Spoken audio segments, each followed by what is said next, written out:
Okay, let's dive into this. Today, we're unpacking a really fascinating piece of theatrical history. We're looking at George Bernard Shaw's 1894 play, Candida. Now, this play sparked an absolute global obsession when it hit the stage, but here is the wild part. It was completely misinterpreted by its biggest fans. Seriously. So in this explainer, we're going to bridge the massive gap between what those audiences thought they were seeing and the secret masterpiece Shaw was actually writing. To understand why this play was so explosive, we kind of have to start with its central question, which is, what does a woman really desire from her husband? You have to picture the late 19th century. Victorian notions of love, marriage, and domesticity were incredibly rigid. The whole societal expectation was that a woman's place was strictly within the domestic sphere, tending to household chores and relying completely on her husband for protection and status. But Shaw, in his brilliant button-pushing way, just drops this central question right into the middle of his play, boldly challenging those Victorian norms. He's essentially demanding that the audience question the very foundation of complacency in marriage. To do this, Shaw sets up a really fascinating conflict. On one side, we have the Reverend Morell. He's a popular clergyman, a highly successful Christian socialist in the Church of England, and he is entirely complacent in his marriage to Candida. He genuinely, truly believes that his wife fundamentally needs his care and his protection.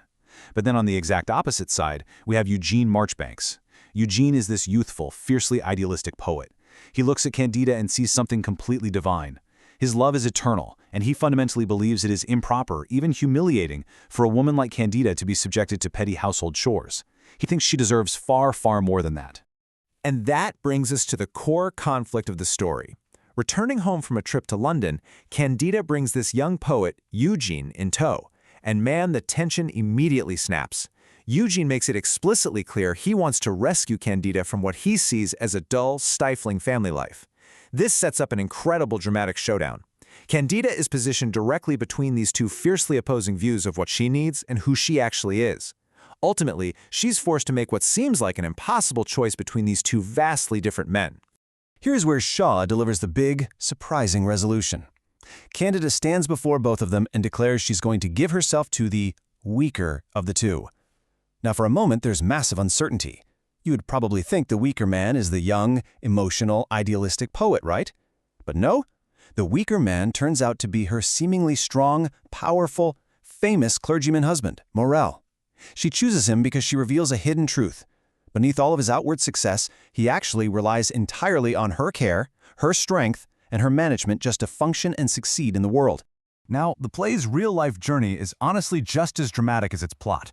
It was written in 1894, but it was a total slow burn. It really struggled to get a proper London production in the 1890s. They managed a couple of small provincial performances, starting up in South Shields in 1895, and then a stage society performance in London in 1900. But then we hit 1903. An actor named Arnold Daly mounts a production at the Princess Theatre in New York, and that is what finally lights the fuse. From there, the success was absolutely astronomical. To give you a sense of just how explosive this was, the popularity triggered an absolute cultural phenomenon that became known as Candida Mania. In 1904, the New York Sun literally described it as a contagious disease caught in streetcars and restaurants. They noted that thousands were dragging their friends to see Mr. Shaw's play. The entire city, and soon audiences all across the globe, were swept up in this total obsession over this seemingly beautiful, heartwarming story of a wife realizing her husband needs her. But here's where the story takes a hilarious turn. George Bernard Shaw, the creator of this massive global hit, was absolutely exasperated. These Candimaniacs were driving him up the wall. So out of pure spite, he wrote a short farcical spin-off comedy called How He Lied to Her Husband, just to mock them. It was literally written as a reply to Candida, depicting a ridiculous, farcical version of the exact same situation. A friend of Shaw's described it as the reductio ad absurdum of the obsessed fans. Shaw was actively, openly making fun of his own audience. So, you're probably wondering, why was Shaw so annoyed with his fans? Well, it's time for the big twist of this explainer. Those audiences who swooned over that domestic ending, that beautiful moment where Candida chooses her husband, they completely missed the point. They missed Shaw's actual, deeply subversive message. The disconnect here was massive.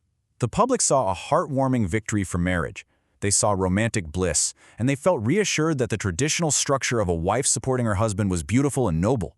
But Shaw? He saw the complete opposite. To him, domestic love was a severe limitation. When the young poet Eugene walks away at the end of the play, he hasn't lost anything.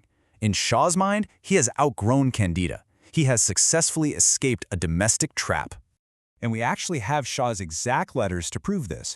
Shaw explicitly wrote that Eugene's departure into the night isn't a night of despair at all. He is stepping into, quote, the free air and holy starlight, which is so much more natural an atmosphere to him than this stuffy fireside warmth of mothers and sisters and wives and so on.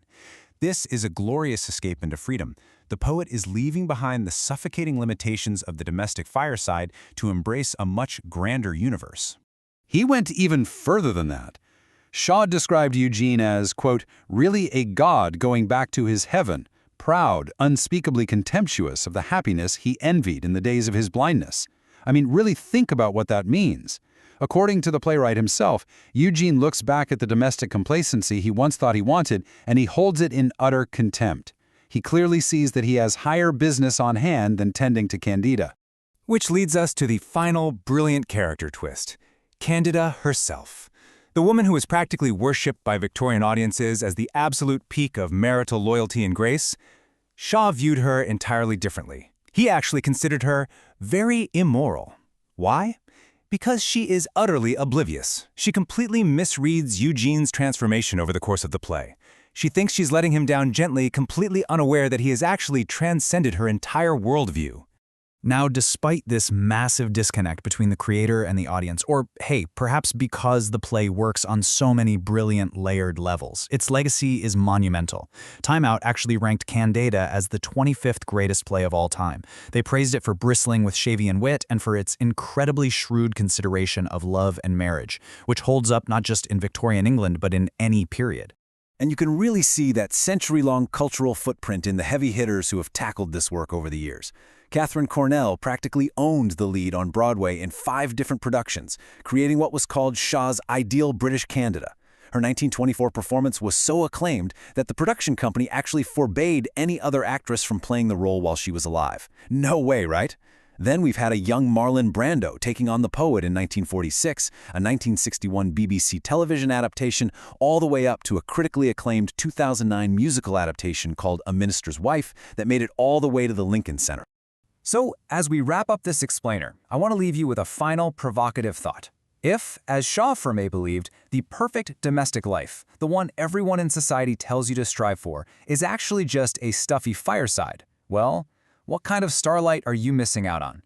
Shaw challenged his audience to look past comfortable illusions. He dared us to ask if we're settling for a small, warm room when there's literally a whole universe waiting outside. Keep that question in mind, and until next time, keep exploring.